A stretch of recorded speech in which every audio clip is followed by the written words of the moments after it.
김장현과 달목이 안녕하십니까.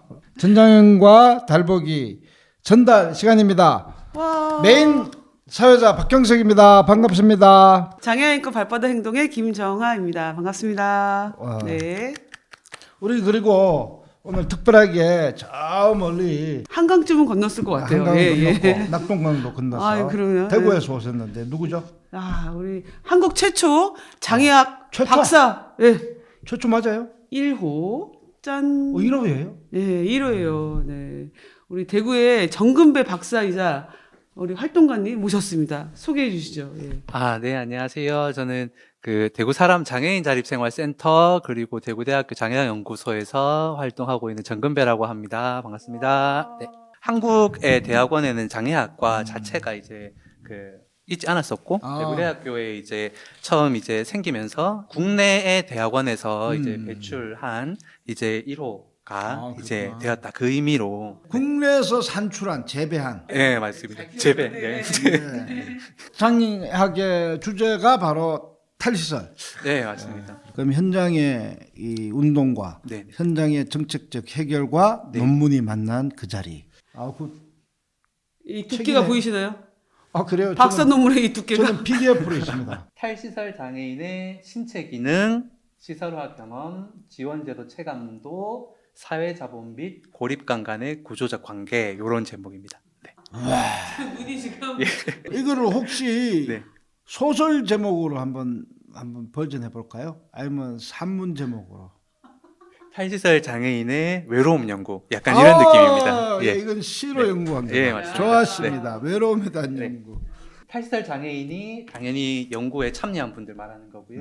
그리고 신체 기능, 시설화 경험, 지원제도 체감도, 사회자본, 고립감 요게 요 연구에서 사용하고 있는 변수입니다. 그리고 그 변수들 간에 조금 관계를 구조적으로 보자라고 하는 요 연구 방법입니다. 구조적 관계. 네, 탈시설 하는 사람들의 연구. 네 맞습니다. 시설에 있는 사람이 아니고 네 맞습니다. 주경야독으로 이렇게 1호의 박사 논문을 살펴봅시다. 아니 근데 박수만 치지 말고 아니 그다음에 사장님 얘기하세요. 서울시부터 서울시부터 찍고 가기로 했잖아요. 아니 갑자기 그러기 위해서 서울시부터 점검하는 게 좋을 것 같아요. 나 알고 있었어요. 알고 있었어요? 예, 또 모르는 줄 알고. 아니 이렇게 딱 들어가기 아이. 전에 서두 부분. 미안합니다. 의심했어요. 예, 미안합니다. 예. 예, 서울시가 2월 27일자로 이제 보도자를 냈는데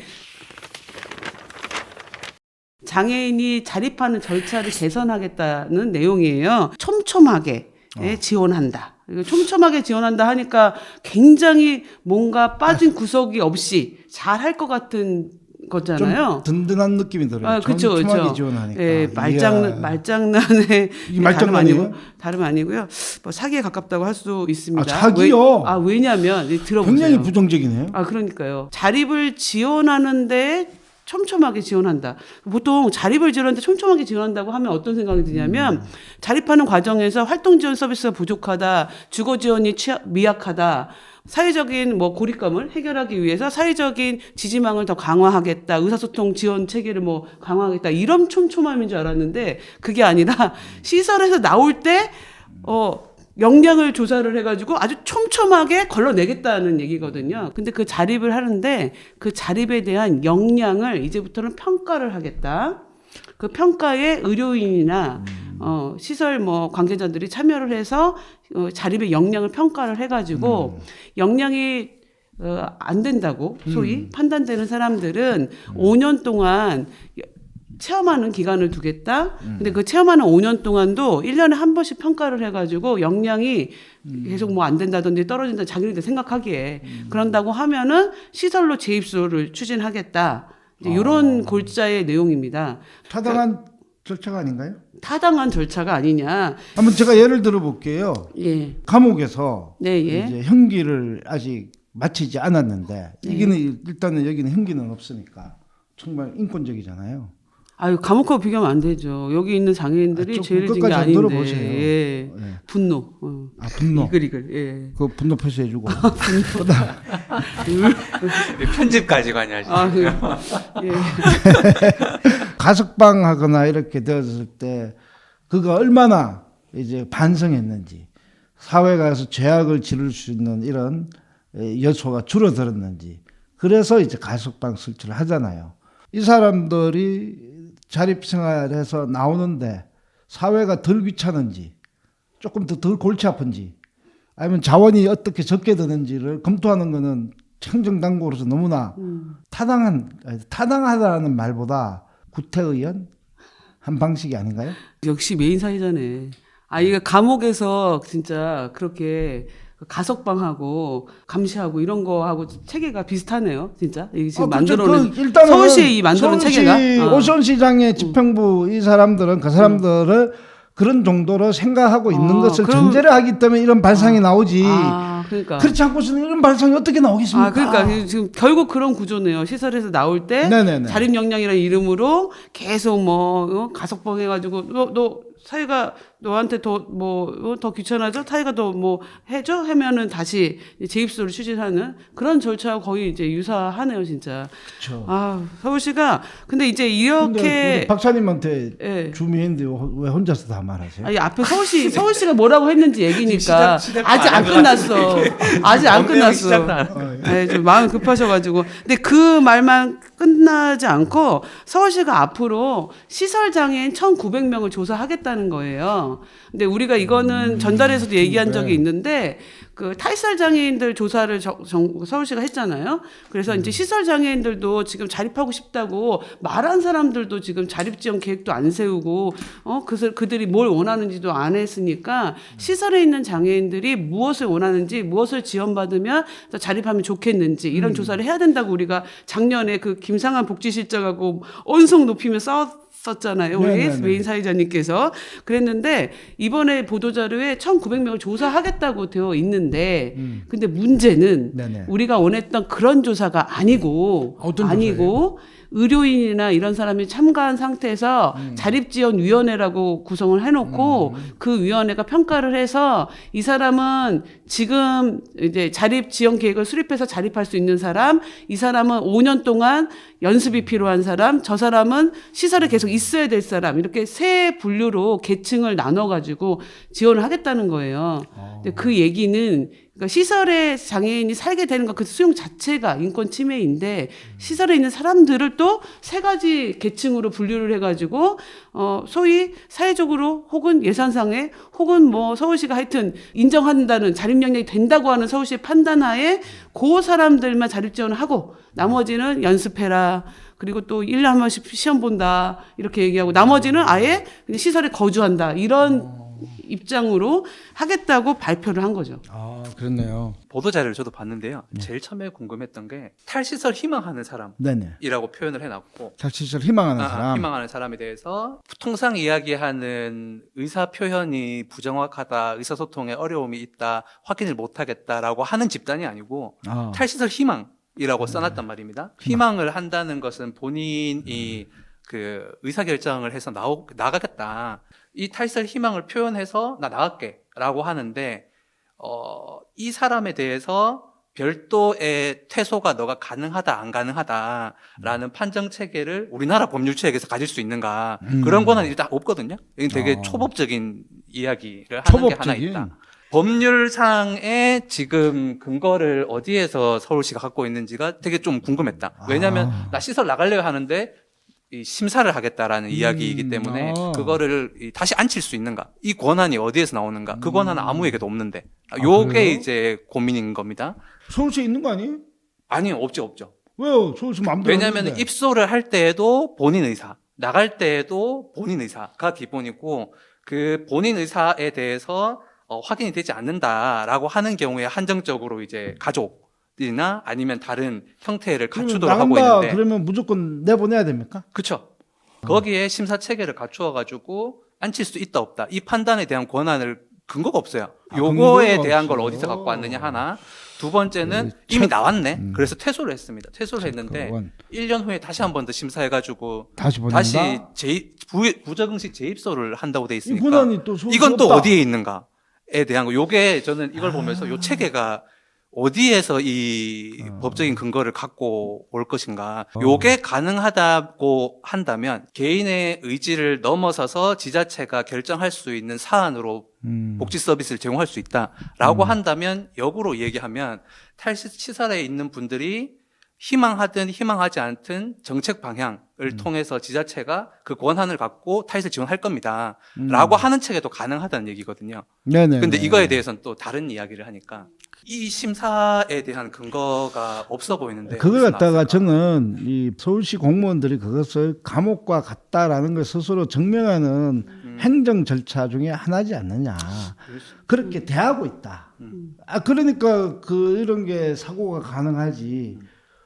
그렇잖아요. 나는 나가겠다라고 이제 의사를 밝혔는 희망하는 사람이라면 그러면 어떻게 나올 건가를 지원하고 그거에 대한 조사는 그 개인을 조사하는 게 아니라 사회를 조사해야 돼요.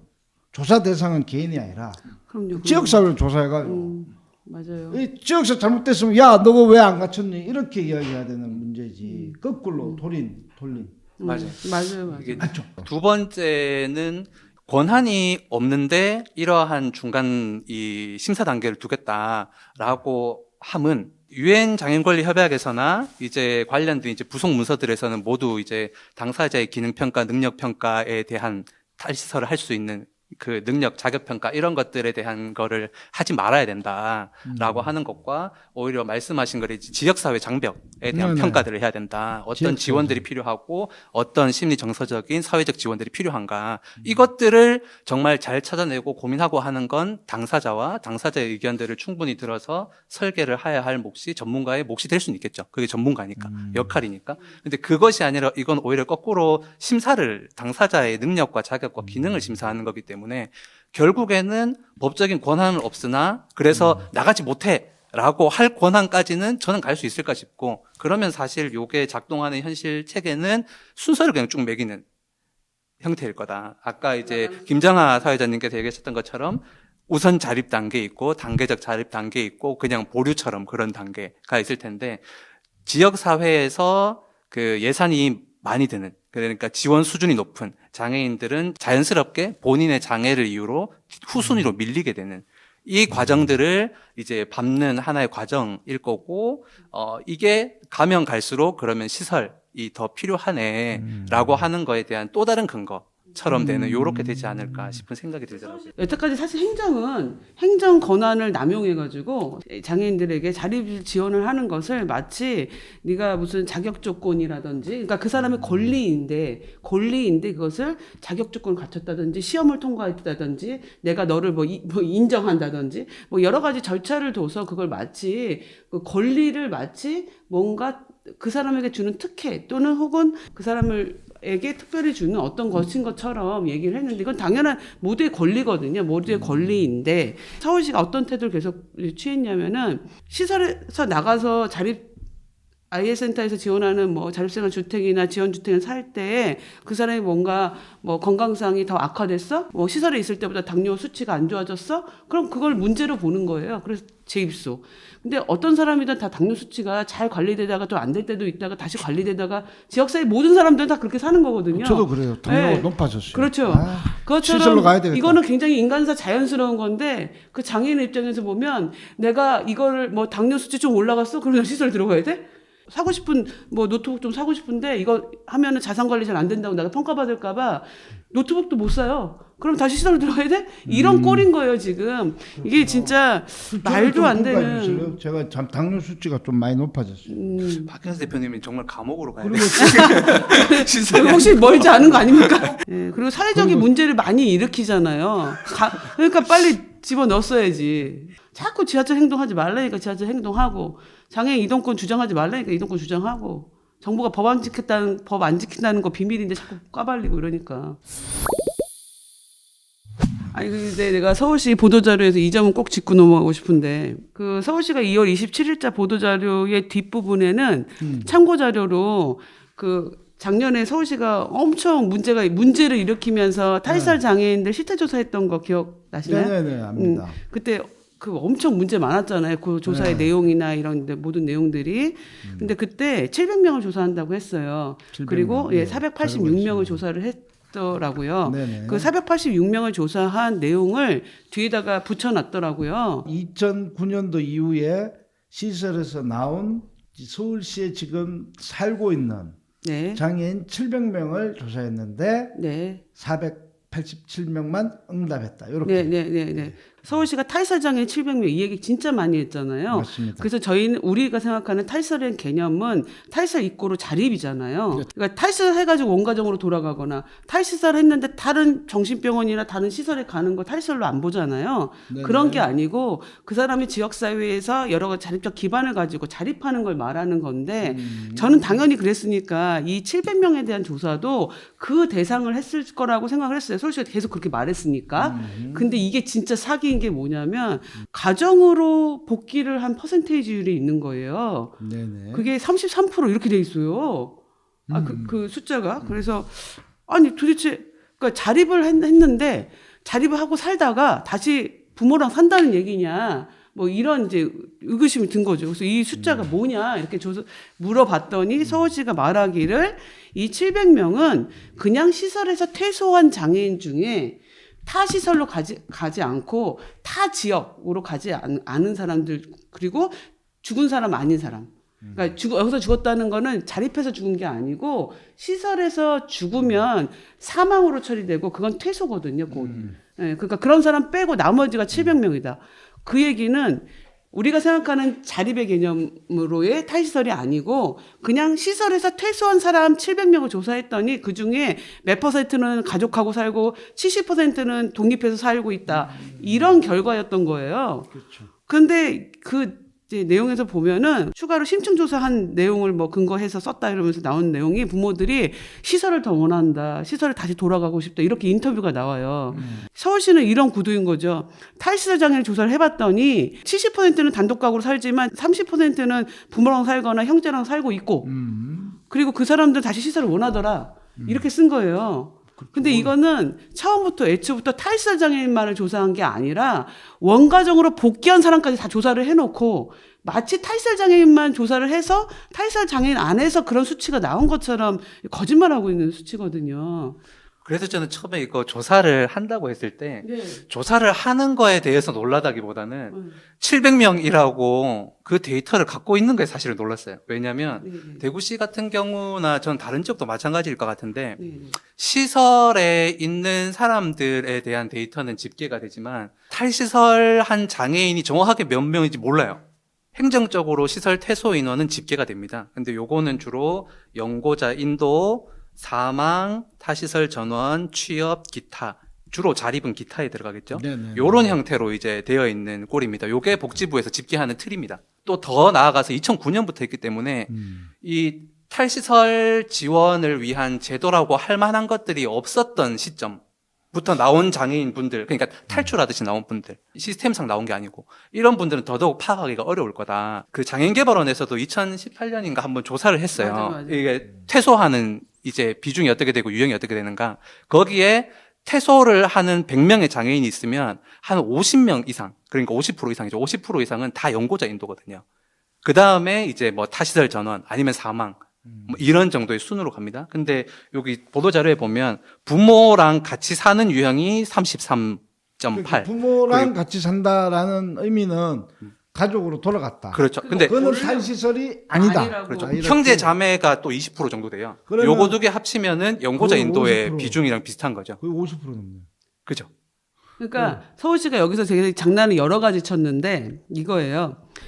퇴소한 장애인 700명을 조사해 놓고 마치 우리가 생각하는 자립한 장애인을 조사한 것처럼 속였고 또 하나가 아까 그 가족하고 사는 게 33% 이런 얘기 했잖아요. 그것도 486명 중에 70%는 단독 가구고 나머지 30 중에서 부모랑 살고 있고 누구랑 살고 있고 이렇게 써야 되는데 마치 486명 전체 중에 부모랑 사는 사람이 형제랑 사는 사람이 33%뭐 20 거의 20% 이렇게 되는 것처럼 표기를 해놨어요. 이게 수치가 과포장한 거네요. 네. 그러니까 모수를 오히려 이제 일부러 안 자기가 씀으로써 말하고 싶은 요점에다가 비중을 많이 둔 거네. 어떤 거는 나 숫자 사람은 그냥 몇 막 퍼센트 속아놓은 쓰고 사람 숫자를 썼거든요. 예를 들어 80% 그러면 가로 열고 몇 명 이렇게 써 있어. 근데 그 내용은 퍼센테이지만 써 있고 명수가 안 써 있어요. 그러니까 명수가 딱 박사님. 드러나면은 이게 퍼센테이지가 모수가 뭔지 알 수 있잖아요. 근데 탈시설 정책이 추진될 때에 다른 나라들에서도 특히 이제 미국이나 이런 나라들에서도 이 선전을 하기 위한 그러니까 탈시설 자체가 어떠한 위험들과 이 사회적 부담들을 가져오는가에 대한 것들을 반대의 논리로 이런 반대 얘기들이 논리. 되게 많았었습니다. 뭐 예를 들어서 그 왜 많이 이제 비교적 유명해진 미국의 그 페너스트라는 시설이나 뭐 요런 네네네. 때도 이제 폐쇄하고 할 때 어떤 통계가 있었냐면 탈시설 하니까 이제 그 지역에서 장애인이 많이 돌아가신다. 네네. 이 통계들을 갖고 탈시설의 부작용 이처럼 이렇게 네. 이야기가 되었던 거죠. 근데 그런 것들을 하나하나씩 이제 파고 보니까 뭐 예를 들어서 이런 겁니다. 그러니까 상당히 연세가 오래된 상황에서 나오셨으니까 이제 그런 상황이 되거나 아니면은 시설에서 아프잖아요. 그럼 지역에 있는 병원에 입원하지 않습니까? 병원에서 돌아가시잖아요. 그러면 이제 시설 탈시 지역에서 돌아가신 걸로 이런 데이터들을 막 짚더라라는 겁니다. 그래서 이런 것들이 보통 이제 그 탈시설에 아주 자극적인 하지만 과학적이지는 않은 이런 반대 논거로 많이 활용되는 게 한국만은 아니었던 것 같다. 그래서 뭐 아니 두 번째 서울시가 뭘 또 참 발표했는데 부지런하게 오늘도 보도자료가 나왔어요. 내용이 이제 서울시가 예전에 발표했었던 이제 지금의 이제 시설의 구조를 기능보완비를 줘가지고 시설의 구조를 복도식은 유니트식으로 바꾸고 유니트식은 또 개인 방을 좀 뭐 개인 1인 1실로 하는 것으로 이제 점차적으로 점진해 나가겠다. 그래서 2028년까지 서울에 41개의 시설이 있습니다. 영유아 시설이 뭐 다 합치면은 45개고 2000 더 몇 많은데 년도까지요? 2028년까지 2028년. 예. 그런데 이제 유엔에서는 강력하게 현존하는 시설에 투자를 금지하고 그 돈을 지역사회에 투자하라고 얘기하고 있거든요. 그 건물에다가 정말 쓸데없는 돈 발라가지고 아니 그러면 사람들의 삶이 바뀌냐고. 물론 개인 방은 생기실 수도 있고 복도식이 뭐 거실처럼 되면 사람들하고 좀 담소를 좀 더 나눈다든지 이런 건 될 수 있어도 그 사람들이 궁극적으로 지역사회를 왔다 갔다 하시면서 생활하는 생활 패턴은 갖기가 힘들거든요. 근데 이거를 아주 그냥 적은 돈으로 눈에 보이게 조금 더 쾌적한 환경만 제공을 하면 이 시설 수용을 유지하기 위한 정책이라고 생각이 듭니다. 이것도 딱 보면 되게 좋아 보여. 당장 나올 거 아니니까 좀 살아야 되니까 뭐 언제라도 살아야 되니까 다 맞는 말이죠. 그러려면은 차라리 라인나우 집들을 좀 더 보태서라도 해주고 거기에 자립적인 환경에 살게 해주는 것으로 차차 바꿔나가는 것이 지금의 이런 너무 말도 안 되는 투자보다는 낫다. 이게 탈시설하는 비용이 시설에 계신 장애인분이 나와서 그 돈을 씹어 먹는 게 아니잖아요. 그렇게 공적으로 투자된 비용의 절대 상당수는 다른 사람의 인건비 또는 관련된 비용을 사기 때문에 그 사람에 관련된 그 업주의 비용 이렇게 되면서 경제의 선순환 구조가 만들어지는 거 아닙니까? 근데 마치 이만큼 탈시설하면 이만큼의 돈이 든다라고 하는 거는 사실상 그만큼 필요한 공적인 일자리나 아니면 공적인 어떤 이 경제적인 투자 이런 부분들이 불러올 수 있는 효과들을 다 가리고 다 이야기하지 않고 마치 장애인이 그 돈을 뭔가 쌓아놨다가 먹는 것처럼 그러니까요. 이렇게 얘기를 하니까 이게 그 비용도 그렇게만 볼 건 아니다. 서울시 두 가지 역사적인 보도 자료를 가지고 우리 한번 이렇게 탈시설에 대해서 좀 더 깊숙하게 이렇게 이야기해봤는데요. 더 깊숙한, 더 깊고 넓은 1호 논문이 나왔죠. 이게 뭔지를 좀 한번. 사실은 시설에서 나오면 서울시가 이야기한 바대로 뭐 의도를 제외하고 나면 서울시가 얘기한 바대로 시설에서 나오고 나면 그것이 지역에 있으면서 또 외로움, 고립감 같은 것들을 느낀다라고 하는 거는 그렇죠. 당연하죠. 뭐 그런 것들에 대해서 아니야, 그렇지 않아, 외롭지 않아, 고립되지 않아, 그런 느낌 안 들어 라고 이야기하는 활동가들도 없고 당사자들도 없고 그럴 수 있다라는 건 누구나 이제 생각을 하고 있는데 중요한 거는 그게 어디서 오는가에 대한 거를 주로 이제 사회적으로 이야기를 할 때에는 시설에서 나오니까 고립감이 생기더라. 이제 이런 이제 이야기들로 많이 들어왔습니다. 현장에서도 그랬고. 그럼 요거에 대해서 정말 시설에서 나와서 외로운 건지 아니면은 다른 이유들이 있는 건지 이런 것들을 좀 찾아보자. 네네, 요런 취지에서 시작을 하게 됐죠. 요 연구에서 다루고 있는 고립감은 고독과는 다르게 본인이 원하지 않지만 비자발적으로 이 관계적으로 느끼게 되는 외로움, 그런 측면을 고립감이라고 보고 있다. 시설에서 나와서 겪는 문제는 다 탈시설 때문이다라고 하는 경향이 있는 것처럼 장애인이 겪는 많은 사회적인 문제는 다 장애인의 장애 때문이다라고 하는 경향이 있는 겁니다. 고립감을 느껴도 본인이 어때서. 고립감을 주로 이제 의료 분야에서도 적지 않게 다루고 있는데요. 그 중요성은 얘기하지만 그 원인은 보통 다 이분들의 어떤 신체 기능이 떨어지는 거에서 온다던가, 그래서 활동 반경 떨어지는 거에서 온다던가, 이런 측면들을 주로 이야기하고 있지, 사회적인 요인들에 대해서는 잘 이야기를 안 하고 있어서, 이게, 잘못 다루었다가는 굉장히 장애 때문에 그렇네, 비장애인보다 고립감 더 심하네, 그 주로 이유는 장애인이라서 그렇네, 뭐 이렇게 될 수도 있죠. 그래서 실제로 연구 참여자를 모집할 때 당사자 분에게서도, 그리고 지원기관에서 활동하시는 선생님들에게서도 사실은 그런 이제 우려들을 많이 들었습니다. 근데 그런 부분들은 충분히 이제 그럴 수 있다라고 생각하고, 다만 그렇기 때문에 더 이 탈시설 운동이나 어떤 장애 학에서 좀 다루어야 되는 좀 주제이기도 하다. 왜냐면은 증명되지 않으면 계속 그 얘기를 할 것이기 때문에. 그래서 어떻게 보면은 연구 결과는 너무 단순해요. 이게 시설에서 나와서 그런 게 아니고 시설에 있었던 경험이 직간접적으로 지역에 나왔을 때 고립감에 영향을 주더라. 시설에 있었던 그 시설화 경험이 요건데, 당사자분들에게 얘기하면 어떻게 보면, 그리고 당사자 곁에서 주로 지원하는 분들에게 이야기하면 어떻게 보면 너무 당연한, 이걸 굳이 연구해야 하나 이렇게 느낄 정도로 당연한 얘기인데, 사실은 좀 이 검증의 과정들이 좀 필요하다 했다, 그렇게.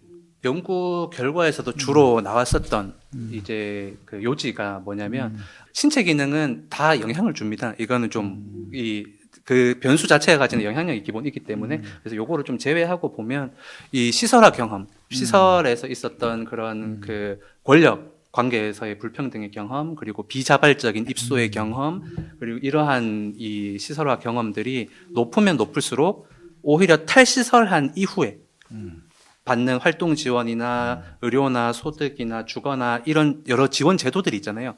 이 지원 제도의 체감도가 떨어지는 거예요. 시설화 경험이 높으면. 지원 제도의 체감도가 떨어지고, 이 지원 제도의 체감도가 떨어지니까 고립감이 높아지는 거예요.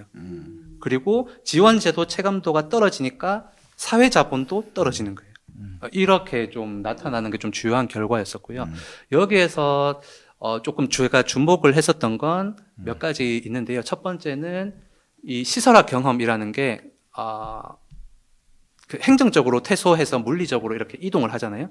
그렇게 퇴소한다고 해서 시설화 경험이라는 것은 한 사람에게 쌓여 있는, 또는 이제 계속 구성이 될 거니까 자기 삶에서 이거는 퇴소할 수 있는 무언가가 아닐 수도 있겠다. 그런 성질의 것이 아닐 수도 있겠다. 물리적으로 이동한다고 해서 이게 바뀔 수 있는 무언가도 아니고 퇴소되니까 딱 끝. 요런 개념이 아닐 수도 있겠다.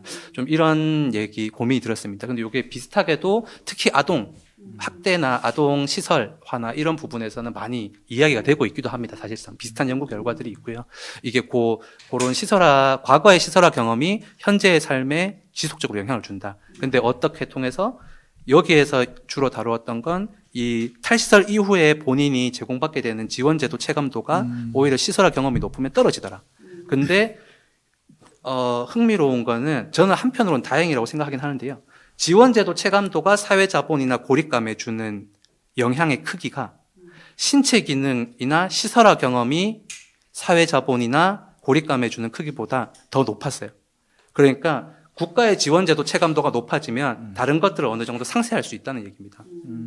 국가가 잘 지원하면 신체 기능과 시설화 경험은 비교적 이미 과거에 이야기이기 때문에 어쩔 수 없이 조사하는 시점에선 과거의 이야기이기 때문에 여기에 대해서 이걸 어떻게 바꾸는 이야기들을 하긴 사실 어려워요. 현실 안에서는. 근데 지원제도 체감도는 바꿀 수 있죠. 국가의 역할도 분명하게 규정할 수 있고. 사회 자본을 네. 높여서 그 지원제도 체감도. 국가의 공적인 지원 체계를 통한 이 체감도를 높여서 활동 지원의 체감도를 높이고 소득 지원의 체감도를 높이고 의료 지원의 체감도를 높이고 주거 지원의 체감도를 높이면서 다른 것들을 이렇게 올릴 수 있는 거죠. 그러면서 고립감을 낮출 수 있고.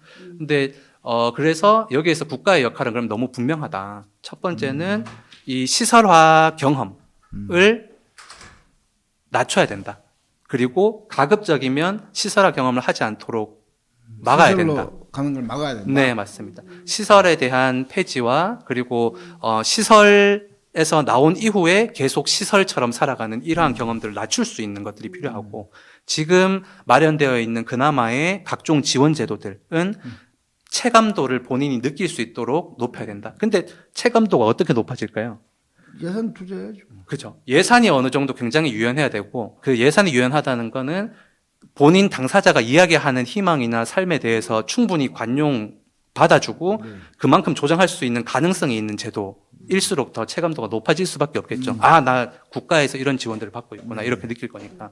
그래서 이런 것들이 중요하다. 그리고 마지막으로는 보통 상식적으로는 고립감 얘기하면 제일 먼저 연구 차원에서는 1번으로 얘기하는 것 중에 하나가 사회자본입니다.